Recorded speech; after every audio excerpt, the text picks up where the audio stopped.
Sir, how much longer do we have to put up with these amateurs? Hi, my name is Tim Bennison and I'm the executive producer of Prototype, and today this video is going to be showing you some of the varied mission types in this over-the-top action game. I mean, over-the-top action is the key vibe about Prototype, and we need some over-the-top missions to go along with that.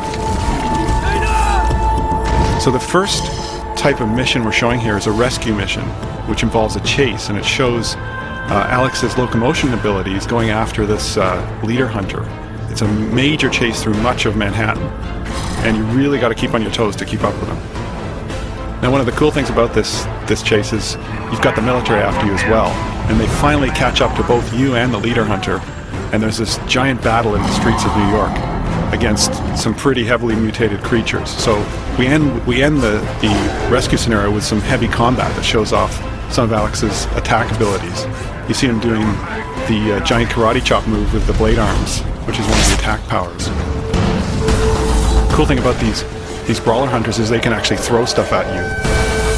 Now, the next mission type, we're showing some of Alex's stealth consuming abilities here. He's trying to get into a military facility here, and he needs to assume the identity of a soldier. And here he's doing the patsy move. Once he's inside the military base, he can actually fake that another soldier is actually Alex Mercer and get the AI to take out an enemy. Now he's trying a more direct approach here to get access to the commander. The commanders have special abilities like artillery strikes.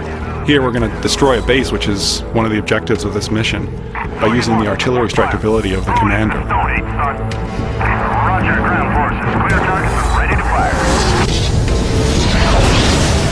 So the next mission type we're showing here is Disable. Now, the military has deployed this new technology through the city to try and take out some of the infected, and you're trying to destroy them. Now, the cool thing about this mission is it shows how we've designed many of the scenarios in the game to really set up a general scenario and then let the player decide how to solve the objectives. You've got all these tools at your disposal in the abilities that Alex Mercer has. And we found that the strongest missions in our game were the ones that let the player decide how to approach each particular problem. So you see all the varied techniques that the player is using to take out these different pieces of equipment here. It's amazing the variety of gameplay we get out of this kind of mission design.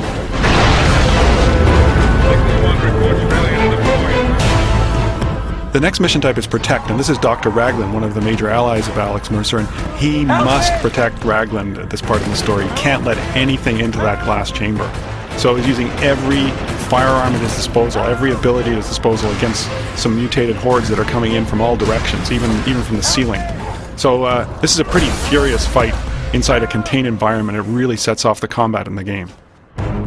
The next mission type is Infiltrate. In this case, you have to infiltrate a rooftop where some guards are guarding a transport helicopter. And you've got to get in there without causing any combat because the copter will be destroyed. You have to play the role of the transport pilot because you're trying to get to a briefing at the end of the mission where some key information is going to be relayed to you. So you've got to fly deep inside an infected zone, and you're basically engaging in combat with infected hives, and you've also got to deploy and pick up various squads of Blackwatch soldiers in combat zones. But there's a disruption in the form of a bunch of Hydras, which are some of the largest infected enemies, and you have to battle them before you can pick up the soldiers. So here you've got this giant scene of helicopter combat. You can see that these enemies are capable of anti-aircraft fire because they can grab any object on the ground and chuck it at you. So it becomes a pretty intense helicopter firefight. Now, to take out these Hydras, you've got to stay in close with them. It's a risk-reward kind of scenario. If you go too high out of their range, they'll duck underground and you won't be able to destroy them. But if you come in close, of course you can take them out with your rockets, but they're going to be trying to take you out with cars and all sorts of other objects. Finally, please stop the emails. I can confirm that you can kill zombies with helicopter blades in this game.